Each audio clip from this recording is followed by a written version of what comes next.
عامر خان سے میری ملاقات ہوئی، میں نے اس کو کوئی دین کی بات نہیں کی، صرف محبت تھی. اب تک اس کے میسج آتے کہ میں زندگی میں کسی سے متاثر نہیں ہوا، تم پہلے آدمی ہو جس سے میں متاثر ہوں. میں نے کوئی جادو کیا، صرف محبت. لوگوں کو محبت دو، قریب ہوں گے.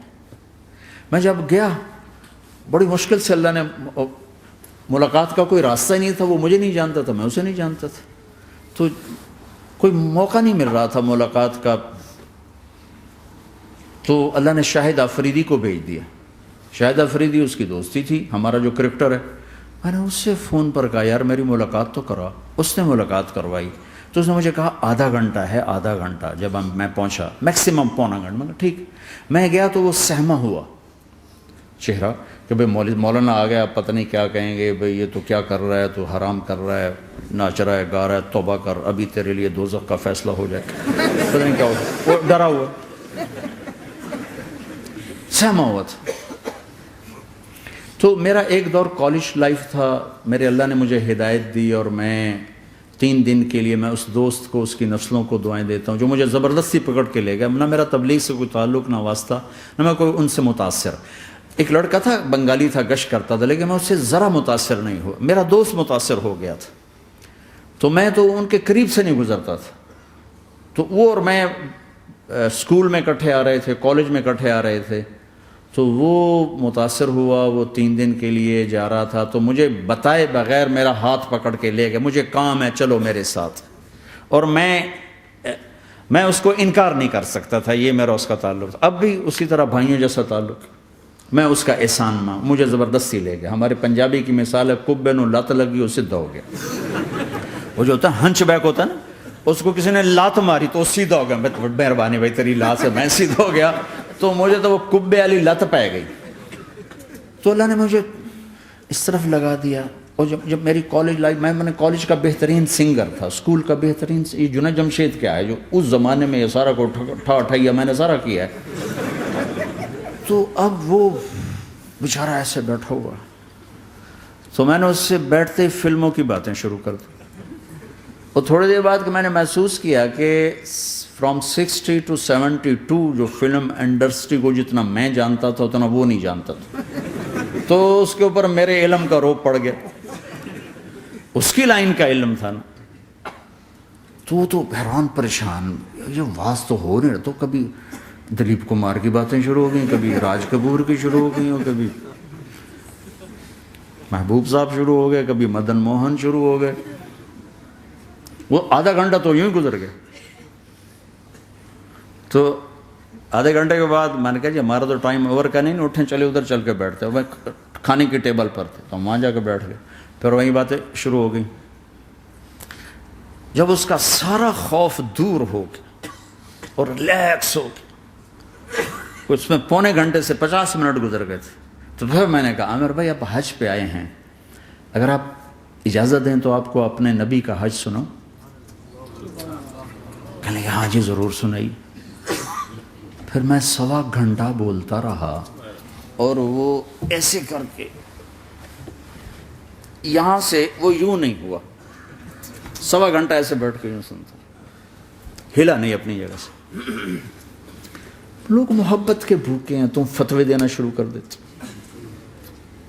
2 گھنٹے کی ملاقات کے بعد جب ہم نکلے تو نیچے تک چھوڑنے آیا عامر خان. حج کے بعد میں نے کہا ایک ملاقات اور ہو جائے گا، ضرور ہوگی. پھر اس کا میسج آیا کہ میں مدینے چلا گیا ہوں، معذرت چاہتا ہوں. میں نے کہا میں مدینے آ جاؤں گا. میں مدینے پہلے ہو آیا تھا حج سے پہلے. تو اس نے کہا کہ آپ 14 تاریخ کو آ جائیں، 4 سے 6 کا ٹائم میں نے آپ کے لیے رکھا ہے. تو میں، جنید اور ایک اور ساتھی ہم دوبارہ وہاں چلے گئے. 4 بجے 4:15 ہم اس کے ساتھ ہماری سٹنگ شروع ہوئی. 4:15 سے 10:15 تک 6 گھنٹے مسلسل. اور اس کے ماتھے پہ ذرا نشان نہیں آیا کہ میں بور ہو رہا ہوں.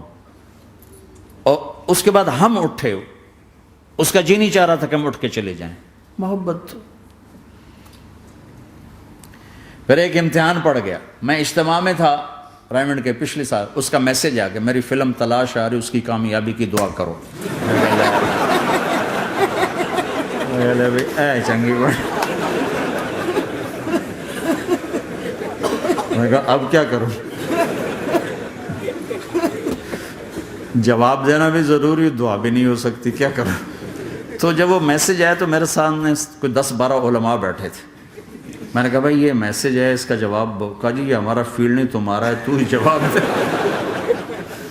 میں سارا دن سوچتا رہا، مجھے کوئی جواب سمجھ میں نہیں آیا کہ جان بھی بچ جائے جواب بھی چلا جائے. پھر اگلا دن بھی گزر گیا، مجھے کچھ سمجھ میں نہیں آیا. میں عصر کا وضو کر رہا تھا، ایک دم اللہ نے ایک مضمون دل میں ڈالا. تو میں نے فوراً بیٹھ کے اس کو میسج کیا کہ عامر بھائی جو کریٹو ہوتا ہے نا ذہن، یہ اللہ کسی کسی کو دیتا ہے. تخلیقی ذہن یہ اللہ تعالیٰ کسی کسی کو دیتا ہے، ہر ایک کو نہیں دیتا. اور یہ اللہ کی بہت بڑی عطا ہوتی ہے. اور میں نے تمہارے ساتھ جو وقت گزارا اس میں نے دیکھا کہ اللہ نے تمہیں تخلیقی ذہن دیا ہے، تم کریٹر ہو. اور جو لوگ اس ٹائپ کے ہوتے ہیں وہ کامیابی ناکامی کی پرواہ نہیں کرتے، وہ اپنے کام سے کام رکھتے ہیں. آپ کا بھائی تو فوراً اس کا میسج آیا، آپ ٹھیک کہہ رہے ہیں، آپ ٹھیک کہہ رہے ہیں. بات ہو گئی. پھر میں تھا ہانگ کانگ، میں نے وہاں سے اس کو میسج کیا. دیکھو کسی مصروف آدمی کو براہ راست فون نہ کیا کرو، میسج کیا کرو کہ میں آپ کو فون کر سکتا ہوں، چونکہ میں اس کا بہت ستایا ہوا، بہت ستایا. تو میں نے اسے میسج کیا کہ میں طارق جمیل ہانگ کانگ میں آپ کو فون کر سکتا ہوں، میں آپ کو فون کر سکتا ہوں. میں ہمیشہ اسے، اب بھی میرا فون پہ رابطہ ہے، میں پہلے اسے میسج دیتا ہوں میں آپ کو فون کر سکتا ہوں. اگر اس کا جواب نہ ہے پھر میں نہیں کرتا ہوں. کبھی وہ خود کر لیتا ہے، کبھی وہ میسج دے دیتا ہے کال کر لیں. تو تھوڑی دیر بعد اس کا فون آ گیا کیونکہ میں اس وقت دلی میں ہوں، کانفرنس میں تھا. تو میں نے آپ کا میسج دیکھا تھا، میں اٹھ کے باہر آ گیا ہوں، ابھی آپ سے بات کر کے پھر میں جاؤں گا. تو اسے باتیں کرتے کرتے کہنے لگا آپ کی دعا سے میری فلم کامیاب ہو گئی. میں کہا یا اللہ میں کوئی نہیں کیتی تینوں.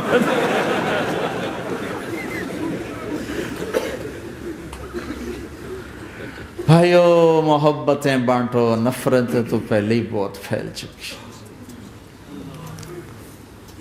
نشہ پلا کے گرانا تو سب کو آتا ہے، مزہ تو تب ہے کہ گرتے کو تھام لے ساتھ.